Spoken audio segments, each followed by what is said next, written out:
Hey squad, welcome back. Now today I'm going to be demonstrating the brand new Drum Synth, which became available in the new updated Logic Pro 10.5. Now this unit is a fantastic addition to the wealth of drum production options available to you in Logic. So let me show you the options available and how I've used this in a very practical way in a production. Now remember, if you're feeling what I'm doing, support me on Patreon at patreon.com/MTTC. You can also follow me on Instagram as well as doosbeats.com. And don't forget to like the video, subscribe to the channel and leave a comment. It's always great hearing from you. Anyway, let's get straight into it. Okay, so the brand new Logic Pro X Drum Synth. This is a great device, and to demonstrate this, the first thing I'm going to do is play you back something I quickly put together using the Drum Synth.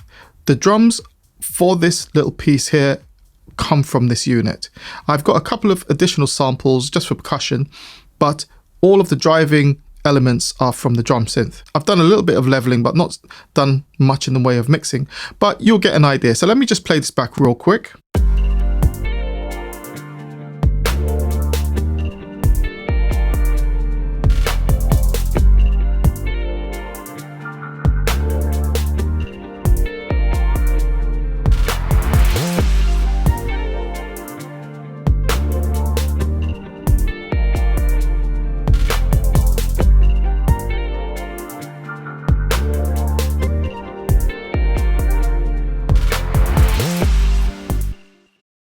Okay, so this is just one example of what you can achieve with the Drum Synth. Anyway, let's dig down into this and let's create a brand new software instrument. And now we're going to load up a new Drum Synth. Okay, so this is what the unit looks like. And it's a really simple layout. Only a few controls, but they all make sense. So we've got over here, let's just work through this. We've got this drop down menu, we've got kicks, snares and claps, percussion, hats and cymbals. Under the kicks menu, you've got a different range of kicks. Okay, not too many, but enough to get you going. Over here, again, we've got very simple controls: pitch, tone, shape, sweep, decay, volume, saturation. That's it. You've also got key tracking and the MIDI mode over here, but we'll get to all of this. Okay, so I've got my MIDI keyboard connected and we're just going to work our way through the different sounds available as our first step. So under the kicks menu, the first option we have is heavy kick. So let's click that, and I'm now going to play C1 on my MIDI keyboard.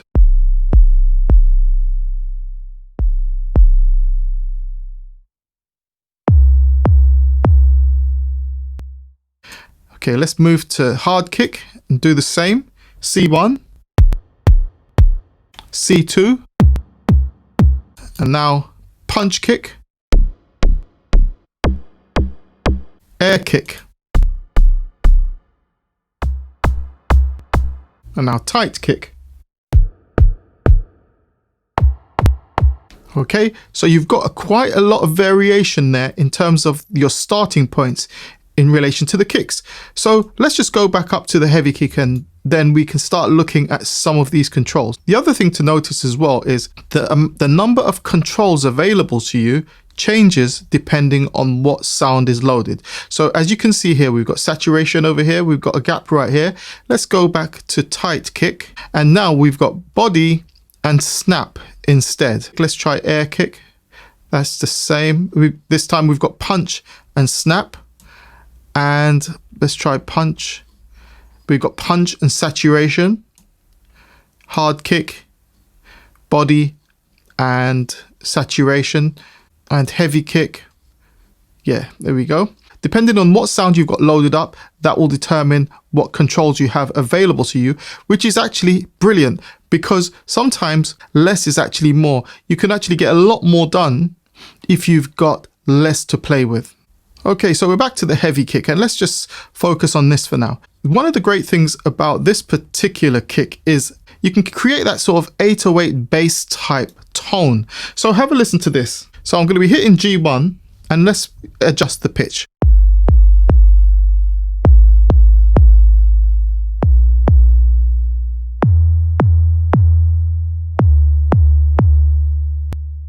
Okay, so you can adjust the root pitch of the kick and go through, and then of course we can mess with the tone.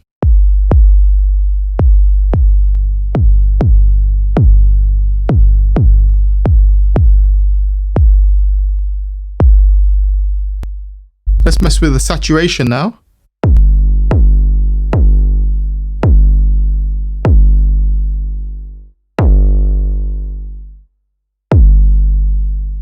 And now, what about the shape?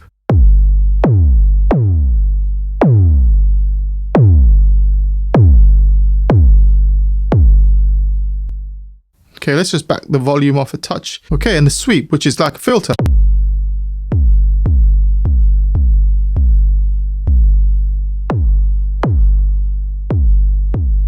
Now the decay is how long after the note's been hit, how long it's going to ring out for. So let's turn it all the way off.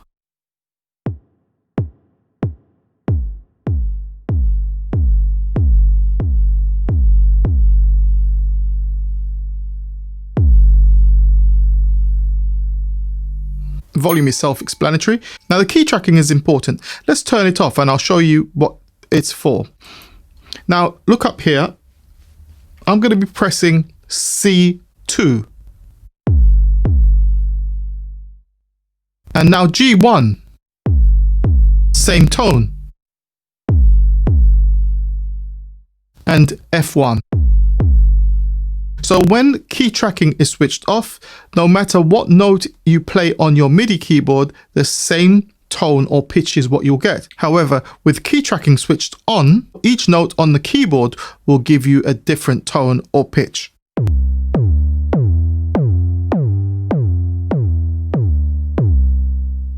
So now under mode, you've got mono, poly, and gate. With mono mode, which is kind of the mode you probably want to stick to, whenever you hit a note, this will only allow one note to be played at a time. So I'm going to press 2 keys on my keyboard,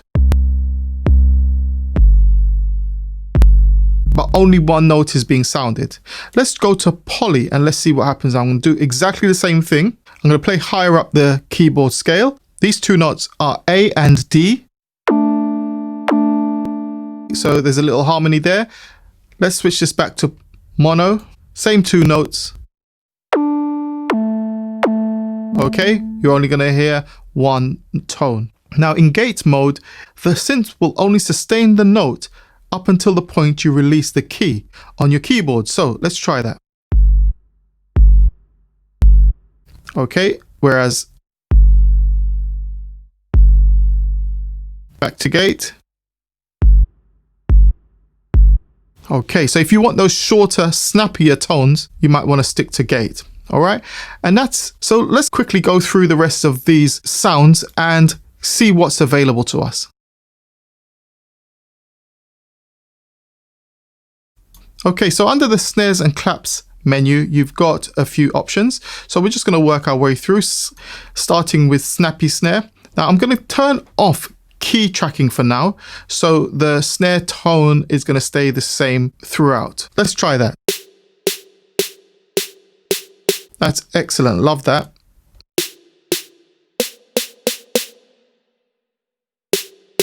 And again, we can mess with the tone.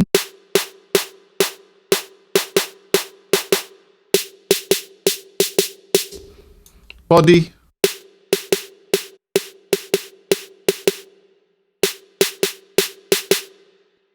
And dirt. And of course, decay and volume, we know about those. Let's just go through. Let's listen to the air snare,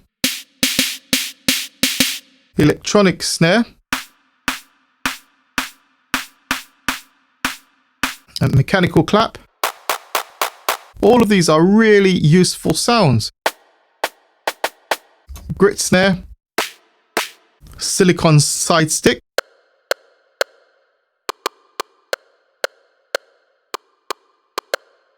you can do a lot with that. Human clap. Let's quickly go through the toms.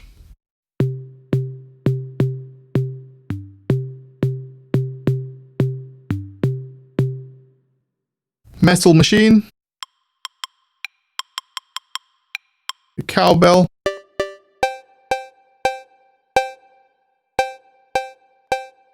membrane.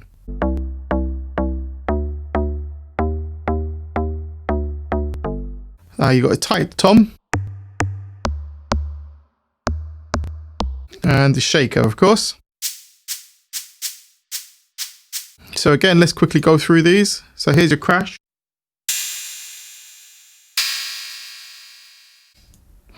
And ride. Smooth hat. Sharp hat. Again, remember, you can go through and you can alter the tone and change the shape of the sound with the parameters here. And here's your bell symbol. With this device, you simply load it up. You go through the options here. You find the one that is a good starting point for you. And then you start tweaking here until you find the tone you want and you're off. You start recording and you're good to go. So let me just show you real quick what I've done here. So I've started with a bass line. Now this bass line is an 808 bass that's driven by a sampler. And what I've done is all of these regions in red are drums. The only two that do not come from the drum synth are these two, this one here and this one here. So let me just play you back the drums, which I've sent to a bus. So I'm just going to solo that. I'm going to play back the bass and all of my drum synth drums.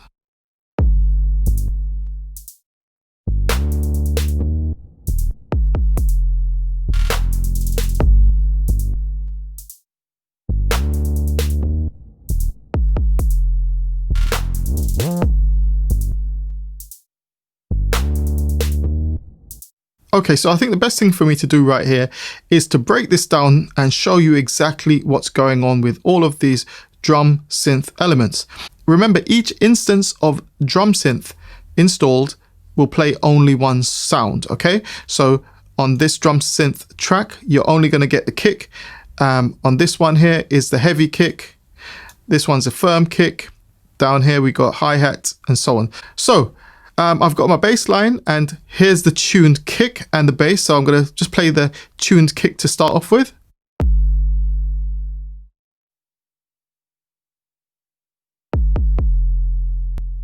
Here's the bass line.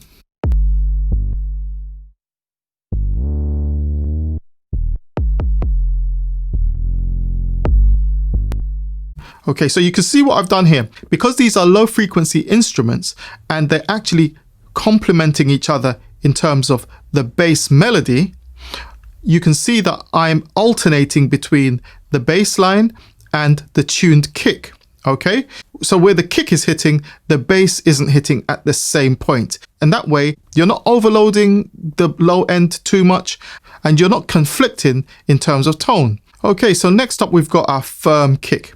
So let me just play you quickly what that sounds like and I'll show you how it works within this arrangement.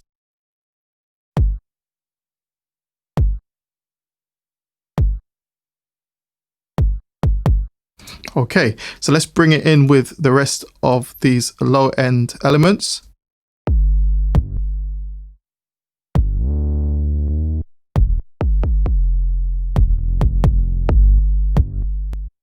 So as you can see right here, the firm kick and the bass are hitting at the same time.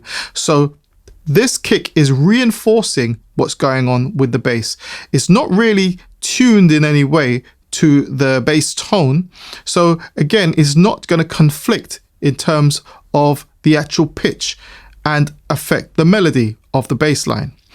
Now we come down here. So this one here is a sample. So I'll play it to you anyway. It's just sort of a low end effect.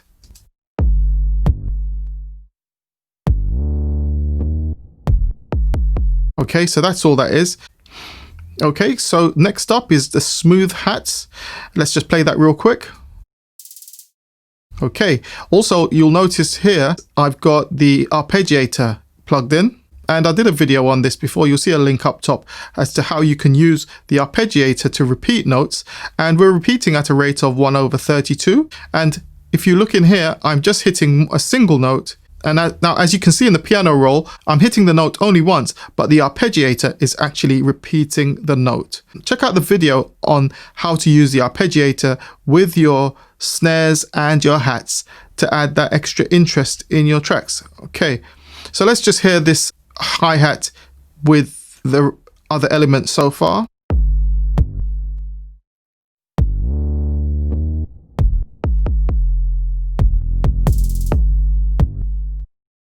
Okay, so next up we've got our snappy snare, and I think I've stuck pretty much to the original sound, not much in the way of adjustment. Let's hear that.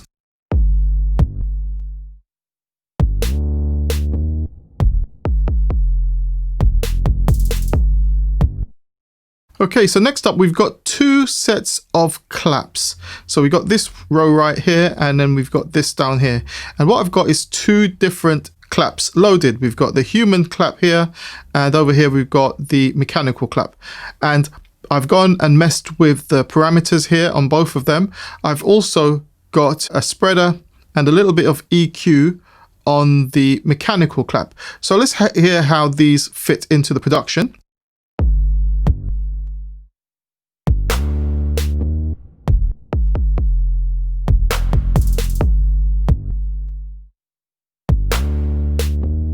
Okay, so next up we've got this snare roll right here. Let's play that back.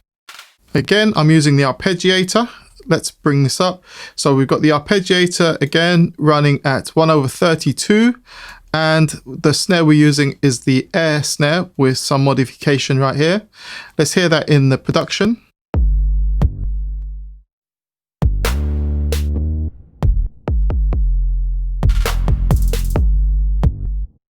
Okay, so the last element we've got playing from the drum synth is these hi-hat rolls. So they're additional hi-hat rolls to what we had up top.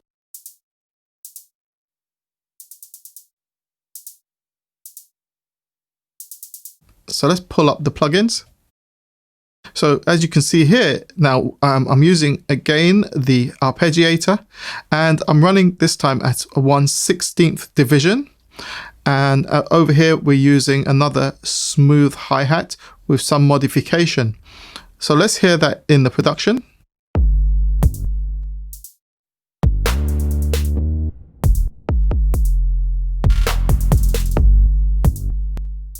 Okay, now let's add in this little extra bit of percussion, which I've got coming from Drum Machine Designer, and a little bit of stereo delay on that. Let's listen to that all together.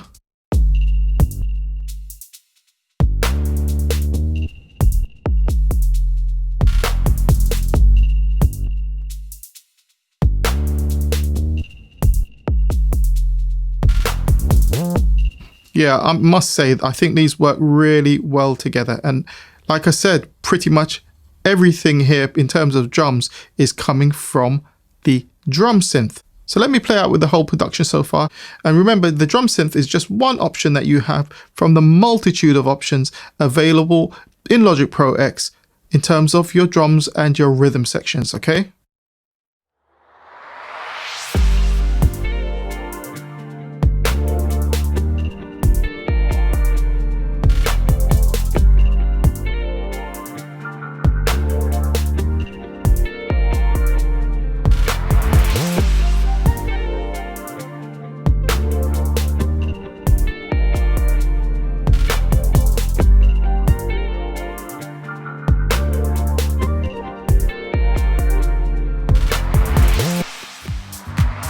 Great stuff. I really do hope you found the video useful. If you did, drop me a line in the comment section, like the video, and subscribe to the channel. This will really help me out. Now remember to support me at deucebeats.com as well as on my social media channels. And finally, switch on that notification bell so just like the rest of the MTTC squad, you will find out as soon as my next video drops. Until next time, I'm Dr. Deuce. Peace.